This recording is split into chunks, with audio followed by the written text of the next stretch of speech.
అందరూ కూడా హాస్టల్ నిద్ర అనే కార్యక్రమాన్ని జిల్లా వ్యాప్తంగా కలెక్టర్ నుంచి మొదలుకొని అడిషనల్ కలెక్టర్లు, ఎంపీడీఓలు, తహసీల్దార్లు, ఆర్డీఓలు అందరూ కూడా ఒక్కొక్క హాస్టల్ని ఒక అడాప్షన్ లాగా ఇచ్చేసి ఈ రోజుతో స్టార్ట్ చేస్తూ ఇది ఎండింగ్ కాదు.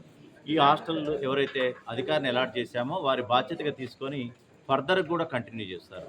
సో ఈ హాస్టల్ నిద్ర కార్యక్రమంతో మనం స్టార్ట్ చేయడానికి కారణం ఏంటంటే ఎక్కువసేపు గడిపినట్లయితే హాస్టల్లో అక్కడ ఉన్నటువంటి సమస్యల మీద పూర్తి అవగాహన వచ్చేటటువంటి అవకాశం అధికారికి ఉంటుంది. ఏదో వచ్చామా వెళ్ళామా అని కాకుండా పూర్తి స్థాయిలో ఇప్పుడు సపోజ్ నేను జిల్లా కలెక్టర్ ఇక్కడికి 4:35 కల్లా రావడం జరిగింది. పిల్లలు రాకముందే ఈ హాస్టల్కి రావటం, మొత్తం కూడా ఆశాంతం మొత్తం టోటల్గా ఈ ఏరియా అంతా కూడా తిరగటం, టాయిలెట్స్ మరియు అదేవిధంగా ఇక్కడ ఉన్నటువంటి వాటర్ పట్టినటువంటి కంటైనర్స్, తర్వాత ఆశాంతం ఒక్క డబ్బా కూడా వదలకుండా కిచెన్లో ఉన్నటువంటి వంట వస్తువులనే కాకుండా స్టోర్ రూమ్లో ఉన్నటువంటి సామాగ్రిని అంతా కూడా కిరాణా సామాన్ని అంతా కూడా ప్రతి ఒక్కటి కూడా క్షుణ్ణంగా చూడటం జరిగింది. ఎగ్స్ని కూడా క్వాలిటీని పరిశీలించడం జరిగింది. సో నాతో పాటు ఇవాళ కొంతసేపటి వరకు ఆర్డీఓ గారు, తహసీల్దార్, ఎంపీడీఓ గారు ఉన్నారు. వారు కూడా వారి యొక్క హాస్టల్ నిద్రకి వెళ్తున్నారు. సో దీనిలో భాగంగా ఈ కార్యక్రమంలో అందరూ కూడా మహిళా హాస్టల్స్కి మహిళల్ని నియమించాము. వారు రాత్రిపూట ఆ పిల్లలతో గడపటం వల్ల వారికి ఉన్నటువంటి సాధక బాధకాలు కూడా తెలుస్తాయి. సో అధికారులకు దగ్గర అవుతారు.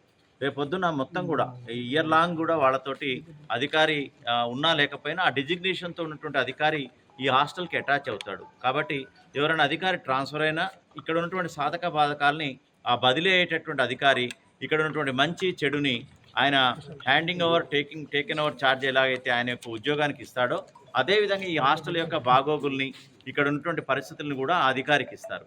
కాబట్టి ఈ విధమైనటువంటి వ్యవస్థని ఏర్పాటు చేయడమే కాకుండా నెలకొకసారి ఈ హాస్టల్ నిద్ర అనే కార్యక్రమం ఉంటుంది.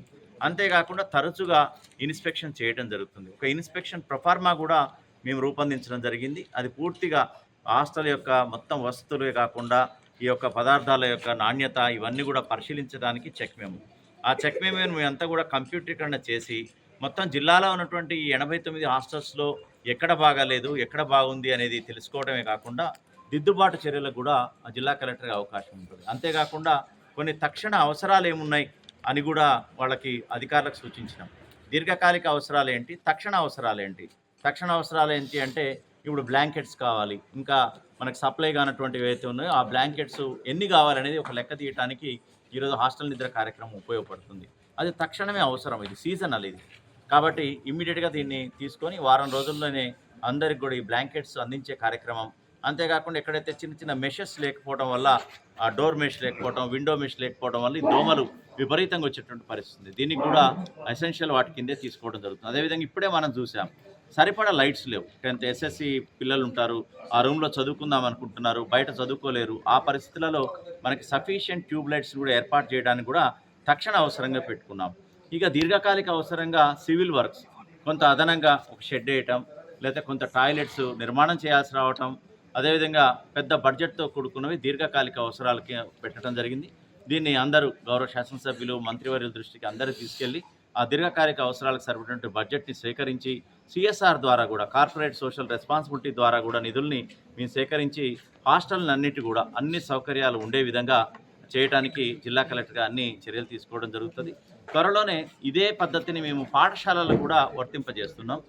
వచ్చేటటువంటి 2-3 రోజుల్లో ప్రతి పాఠశాల మన దగ్గర ఉన్నటువంటి 678 పాఠశాలలన్నిటికీ కూడా ఒక్కొక్క అధికారిని నియమిస్తాం. ఆ ఒక్కొక్క అధికారి ఒకే రోజు అందరం మేము ఆ యొక్క మధ్యాహ్న భోజనానికి వెళ్తాము. మధ్యాహ్న భోజనం వారితో పాటు కలిసి చేయడమే కాకుండా మొత్తం వాళ్ళు వాడుతున్నటువంటి సామాగ్రి ఎట్లాంటిది, బ్రాండెడా కాదా, అదేవిధంగా వాళ్ళు అక్కడ వంట చేసే దగ్గర ఏ విధమైనటువంటి నాణ్యత ప్రమాణాలు, శుభ్రత పాటిస్తున్నారు అనేది కూడా చేయడానికి ప్రతి స్కూల్లో కూడా మిడ్ డే మీల్స్ ప్రోగ్రాంలో కూడా అది అందరం కూడా పాల్గొని స్వతహాగా తింటే కానీ తెలియదు కాబట్టి చేయటం జరుగుతుంది. అంతేకాకుండా ఆకస్మిక సందర్శనలు ఉంటాయి. ఇప్పుడు చెప్పొచ్చాం కాబట్టి వార్డెన్స్ కూడా కష్టపడి కొంత దాన్ని మంచిగా చేసే ప్రయత్నం చేయొచ్చు. కానీ అది కూడా మంచిదే, చెప్పి రావడం వల్ల కూడా కొంత వ్యవస్థ బాగుపడే అవకాశం ఉంది. నెక్స్ట్ మాత్రం ఈ అధికారులు ఎవరైతే ఉంటారో ఆకస్మిక తనిఖీ అనేది ఉంటుంది. కాబట్టి ఈ హాస్టల్స్ కానీ స్కూల్స్కి కానీ ఒకసారి మొత్తం ఏకకాలంలో ఒకే రోజులో ఈ యొక్క హాస్టల్ నిద్ర కార్యక్రమం, వాళ్ళతో పాటు డిన్నర్, అదేవిధంగా వాళ్ళతో పాటు గడపడం అనే కార్యక్రమంతో పాటుగా